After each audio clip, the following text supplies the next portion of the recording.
जय माँ बगलामुखी। जय श्री महाकाल। सतगुरुदेव एवं गुरु माँ के श्री चरणों में पुत्र का कोटि कोटि नमन। भक्तजनों, आज हम जानेंगे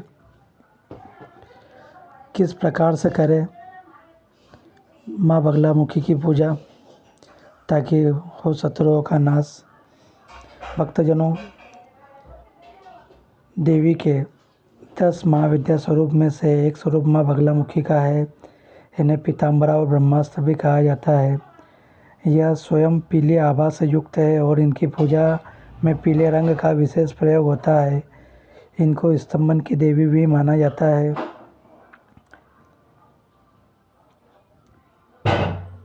सौराष्ट्र में प्रकट हुए महातूफान को शांत करने के लिए भगवान विष्णु ने तपस्या की थी और इसी तपस्या के फलस्वरूप माँ बगलामुखी का प्राकट्य हुआ था। शत्रुओं और विरोधियों को शांत करने के लिए तथा मुकदमे में विजय के लिए इनकी उपासना अचूक है। माँ बगलामुखी के पूजा के कुछ नियम और सावधानियाँ भी है, हमें उस चीज़ का भी ध्यान रखना चाहिए। सबसे महत्वपूर्ण यह है कि इनकी पूजा तंत्र की पूजा है, अतः बिना किसी गुरु के निर्देशन के नहीं करना चाहिए। ये जो आजकल पॉडकास्ट वाले जो गुरु मिल रहे हैं ना, आजकल जो ये बोल रहे हैं कि माता की भक्ति हम ऐसे ही कर सकते हैं, ये आपको मूर्ख और भ्रमित कर रहा है। माँ तंत्र की देवी है, इनकी उपासना सिर्फ और सिर्फ गुरु सानिध्य में ही करना चाहिए।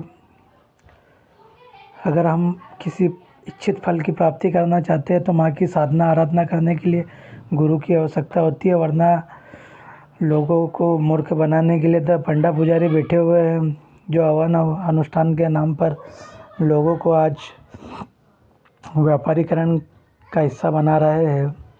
माँ तंत्र की देवी है और आज उनके नाम पर व्यापारीकरण बहुत ज़ोर शोर से हो रहा है। बेचारे भोले वाले भक्त तो यूं ही उनकी बातों में आ जाते हैं कि आप हवन पूजा पाठ करवा लो, लेकिन हवन पूजा पाठ भी बिना योग्य गुरु के नहीं करवाना चाहिए, क्योंकि हम जो भी कार्य करते हैं वो माँ के प्रसन्नता हेतु करते हैं, लेकिन उनको वो दिव्य मार्ग है पता ही नहीं है जिससे माँ प्रसन्न होती है, तो आपका कार्य पूर्ण कैसे होगा।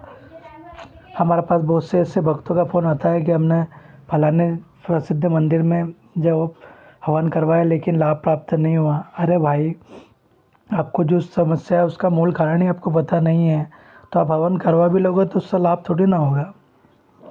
तो ये कुछ चीज़ें हैं, इसलिए हमें योग्य गुरु की ज़रूरत पड़ती है।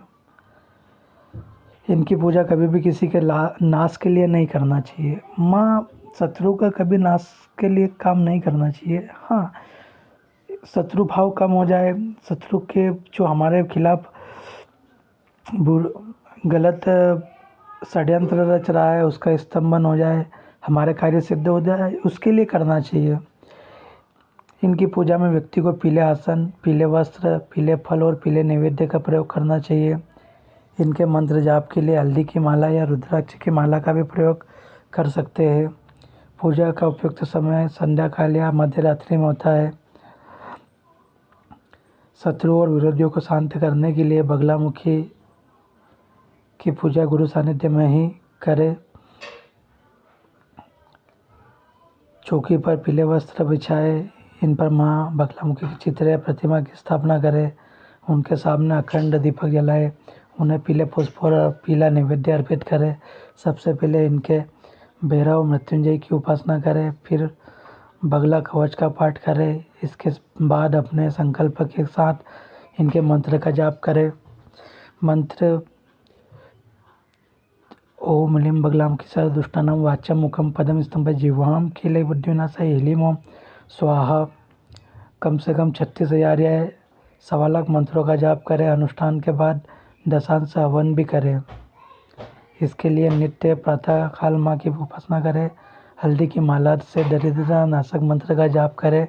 मंत्र है श्रीं ह्रीं ऐं भगवती बगला में श्रीं देही स्वाहा।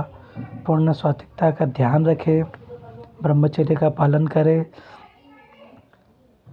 बगलामुखी के मंदिर में पीले वस्त्र, माँ के लिए साड़ी,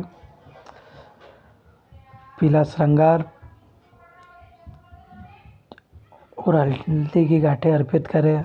माँ से शत्रु और विरोधियों को शांत हो जाने की प्रार्थना करें। एक हल्दी की गांठ अपने पास रख ले, दूसरी गांठ को जल में प्रवाहित कर दे। आप हर तरह से शत्रु बाधा से सुरक्षित रहेंगे